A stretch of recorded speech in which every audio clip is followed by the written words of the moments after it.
Salut, Cédric. Alors, gamin?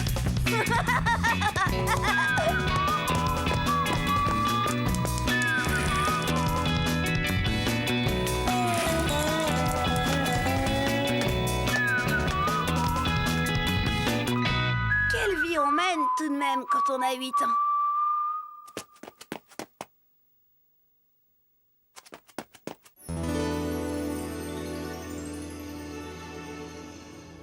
Heureusement que j'ai mon pépé. Il y a que lui qui me comprenne vraiment. Quand j'ai un problème avec Chen. Par exemple, l'autre jour... Mais si, Cédric, c'est facile. Regarde bien ce que je fais avec les baguettes. Ça avait l'air facile, c'est vrai. Mais moi, c'est Chen que je regardais, pas les baguettes. Et alors?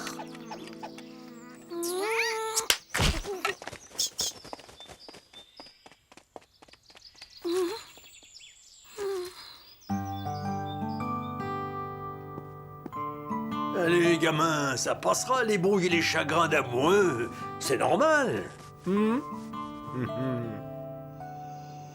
Sacré pépé. Chaque fois, il sait trouver les mots pour me remonter le moral. Mais des fois, c'est lui qui devient tout triste. Et alors je m'en veux parce que moi, je sais pas trop quoi faire pour lui remonter le moral. Ouais. Une fois, c'est devenu très grave. Le jour où... Dis-moi, Marie-Rose. Oui, papa. Qu'est-ce que tu veux? Chérie, je ne retrouve plus mon vieux pantalon de bricolage. Dans l'armoire de la buanderie, je crois. Ah, merci.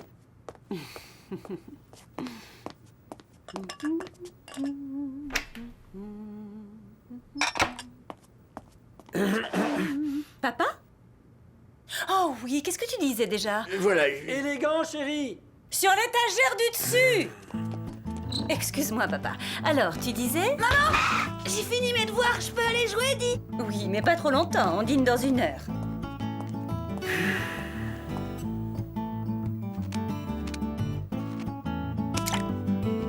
Papa? Oh oui, c'est vrai. Au fait, maman, qu'est-ce qu'on mange? Du poulet rôti avec des frites. Poulet rôti, ouah, super. Voilà, Chérie, je ne trouve pas les gants. Bon, j'arrive.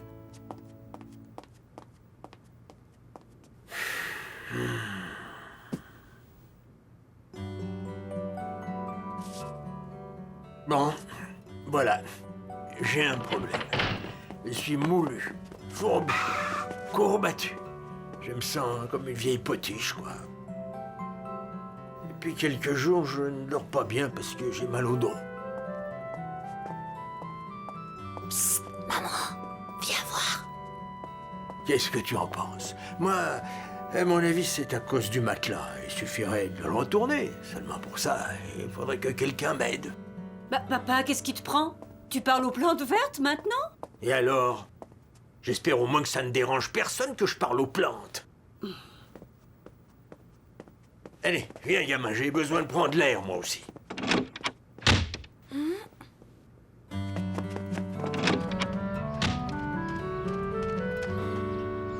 Dis, Pépé, pourquoi tu parlais à la plante? Écoute, gamin, toi, on t'écoute pas souvent parce qu'on dit que t'es trop jeune. Moi, on m'écoute plus du tout parce qu'on dit que je radote. Alors je parle aux plantes, tu comprends? Mais c'est pas grave. C'est la vie.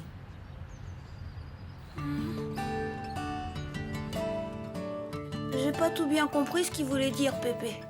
Mais puisqu'il disait que c'était pas grave...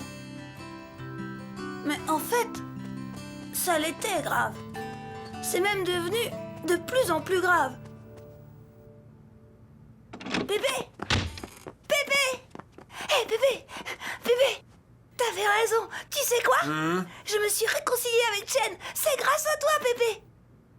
Ben, je suis content pour toi, gamin. Mais dis-toi que ton vieux Pépé n'est pour rien dans tout ça. C'est toi qui as su y faire. Dis-moi, papa, qu'est-ce qui te ferait plaisir de manger ce soir? Bon, rien.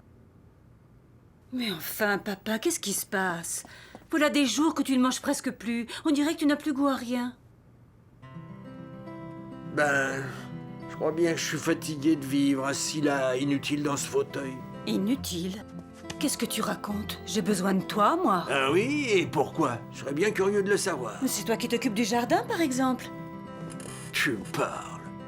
Quelques heures par jour pendant la belle saison pour 3 laitues et une botte de radis, mais le reste du temps, je fais quoi? Eh bien, tu as la télévision quand même. Ouais, quand je peux choisir le programme. Autant dire presque jamais. Allez, va, te fatigue pas, j'ai plus grand-chose à faire sur cette terre, je le sais. Papa,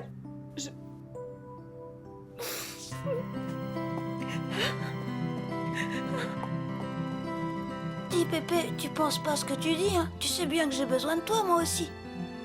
C'est gentil, gamin, mais t'as beau dire, je sais bien que mes radotages t'ennuient. Je sais bien que je suis plus dans le coup, fini, dépassé. Jour beau papa, jour fiston. Bonjour. Bonjour, papa. Jour chérie. Mais Oh Robert, papa, ça va pas du tout. Il est en pleine dépression. Allons, calme-toi, ce n'est qu'une de ces sautes d'humeur habituelles, t'en fais pas. Je m'en occupe. Oh merci. eh bien beau papa, dites-moi tout, ça va pas fort? Vos rhumatismes peut-être? Voulez-vous que j'appelle le docteur? Oh, les docteurs ne peuvent rien pour ce que j'ai. Mais merci, Robert. Vous savez, il faut quand même que je vous le dise avant qu'il soit trop tard. Au fond, Robert, je vous aime bien malgré tout.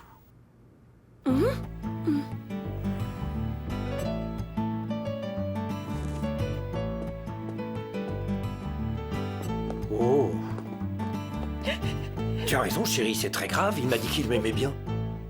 Pas de doute, il est en pleine déprime. Bon, ben...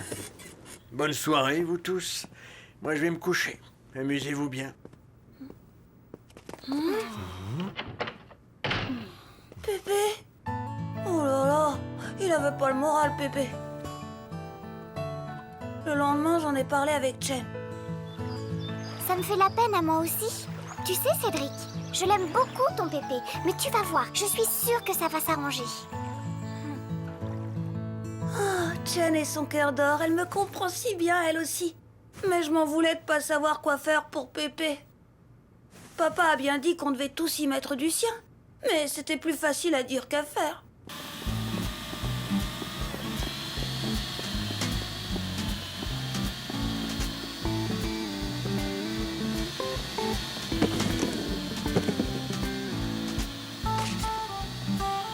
Dis, Pépé, tu veux qu'on regarde tes vieilles photos ensemble? Merci, gamin. Mais pour le moment, j'ai pas vraiment envie de me rappeler le temps où je n'étais pas qu'une vieille chose inutile. Papa, excuse-moi de te déranger, mais tu voudrais bien soulever tes pieds? Oh, ce ne sera pas long. 1 minute ma chérie. Vois-tu, je pense qu'il serait grand temps d'apporter certaines améliorations de confort dans cette maison. N'est-ce pas, beau papa?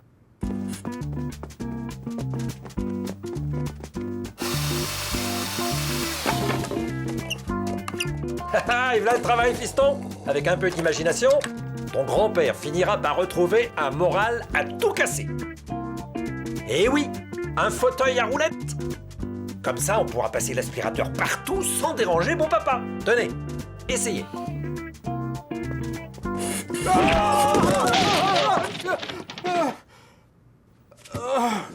Je suis trop dans cette maison, mais c'est pas une raison pour m'expédier prématurément au ciel. Il y a encore la solution de l'hospice. Papa croyait bien faire. Mais voilà, le flop et le moral de Pépé qui continuait à baisser à vue d'œil, il fallait vraiment faire quelque chose. Finalement, c'est quand même papa qui a eu la bonne idée. Enfin, on peut dire ça comme ça. D'après lui, ce qu'il fallait à Pépé, c'était un changement. Attention, le voilà. Beau papa, vous allez être étonné. On vous a préparé une surprise. Oh, je vois.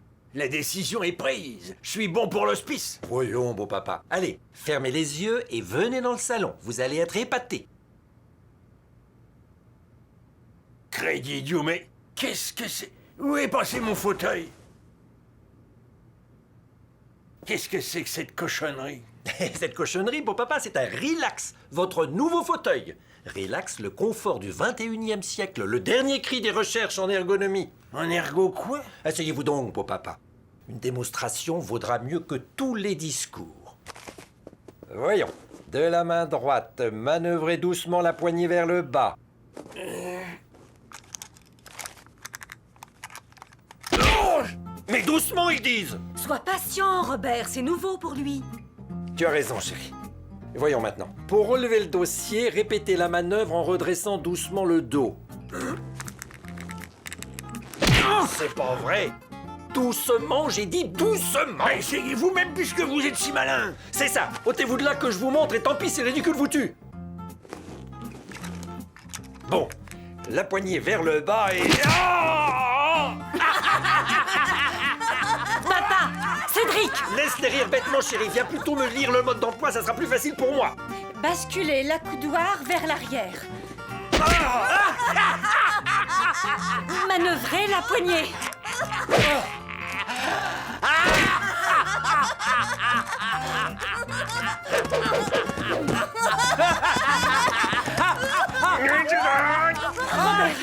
Ça va?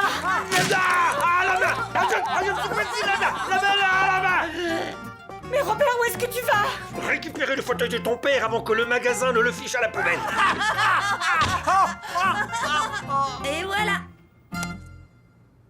Papa a réussi à récupérer le vieux fauteuil de Pépé et du coup, Pépé a retrouvé le moral. Un sacré moral même. Dès qu'il voyait papa, il avait un fou rire. Mais alors, c'est papa qui s'est mis à faire la tête. Il aurait pourtant dû être content.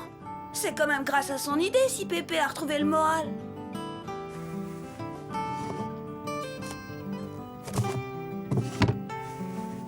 Tout de même, hein. Quelle vie on mène quand on a 8 ans.